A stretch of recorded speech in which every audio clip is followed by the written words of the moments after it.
أعزائي ومتابعي قناة أسرار سكرتس، أسعد الله أوقاتكم بكل خير والسلام عليكم. إليكم 7 منتزهات وأماكن الأكثر جذبا للكبار فقط في العالم. غرف الرعب، المنزل المسكون الأكثر تطرفا في أتلانتا. سمي بالأكثر تطرفا لما يحويه من مشاهد عنف لا معنى لها، وحتى العري بلا مبرر، والأوضاع الجنسية المنحرفة أيضا. حتى موظفيه يتكلمون بلغة بذيئة. هو منزل متكون من عدة غرف تتم فيه مشاهدة التعذيب والقتل، وأخذ الضيوف بجولة مرعبة بأرجاء المنزل، وإرعابهم بأكثر قدر ممكن وإدخال الخوف لقلوبهم. يستهوي هذا المكان عدد كبير من محبي أفلام الرعب والإثارة. فلاند، المنتزه الترفيهي الجنسي في كوريا الجنوبية. على بعد 10 دقائق في السيارة من مطار جيجو في كوريا الجنوبية يقع موقف فريد من نوعه يسمى منتزه فلاند، حيث نصب فيه أكثر من 140 قطعة من الأعمال الفنية. تأسس المنتزه في عام 2004 عندما قامت مجموعة من الطلاب الفنون من جامعة هون جاك في سيول بصنع تماثيل مثيرة لكسر المحرمات التقليدية المحيطة بالجنس وتسليط الضوء على الجمال الطبيعي بالحياة الجنسية. متحف العلاقات الجنسية في لندن هو بمثابة منتزه أو أكاديمية للجنس والعلاقات. تتكون أقسام المتحف من قسمين، القسم الأول تعرض به المنحوتات الجنسية، أما القسم الثاني يحوي على معالج جنسي يمكن الزوار من التحدث معه في تحسين القدرة على التقبيل وتعزيز المهارات المغازلة، ومعظم زبائنه من الأزواج وليسوا أفرادا. منتزه النبيذ في فرنسا، لا سيتي دوفين، ومعناها مدينة النبيذ، هي حديقة خالية من صراخ الأطفال مليئة بالكحول. تقع في بوردو، واحدة من مناطق صنع النبيذ الأكثر شهرة في فرنسا، وافتتح في يونيو من عام 2016.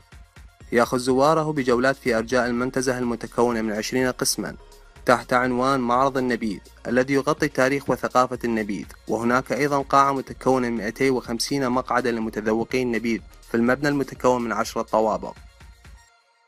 منتزه الجنس في البرازيل، سمي أيضا ديزني لاند المثيرة، هي حديقة ملاهي للكبار فقط، سيتم افتتاحها في عام 2018. تحوي على منحوتات مثيرة وسيارات مصممة على شكل أعضاء تناسلية، ومتحف من التاريخ الجنسي، وسيكون هناك أيضا حمام سباحة يحوي على منزلقات مائية للعراة فقط.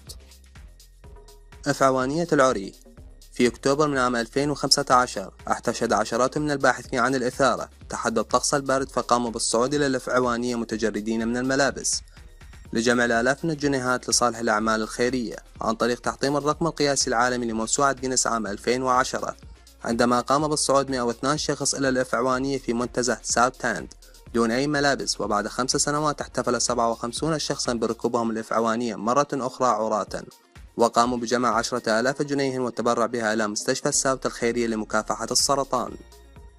بارك القضية في كوريا الجنوبية، هذا المنتزه يقع على الساحل الشرقي لكوريا الجنوبية. تم إنشاؤه وفقا للأسطورة التي تقول أن فتاة تركت من قبل حبيبها على صخرة في البحر بينما كان هو يعمل. حينها هبت عاصفة وأغرقت الفتاة، ولم يكن حبيبها قادرا على إنقاذها.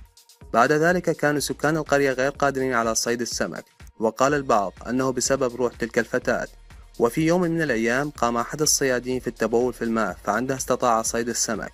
بعد ذلك ساد اعتقاد أن تعرض العذراء المتوفية إلى الأعضاء التناسلية الذكرية أسعدها، مما جعل السكان القرية المحليين بإقامة منحوتات خشبية على شكل أعضاء ذكرية. وعقد الاحتفالات الدينية، بعد فترة عادت الأسماك ببطء إلى البحيرة، وكانوا قادرين على العيش بشكل مريح، وما زالوا يحيون الحفل مرتين في السنة كحدث تقليدي وشعبي. وفي الأخير، إلى جميع متابعي قناة أسرار سكرتس، لطفا وليس أمرا الاشتراك في القناة الاحتياطية التي سيتم النشر فيها قريبا كل المواضيع المتميزة والجديدة. ما عليك سوى الضغط على الشاشة إذ كنت تشاهدنا من الحاسوب، أما إذ كنت تشاهدنا من الهاتف المحمول سأترك لكم الرابط القناة في أسفل صندوق الوصف.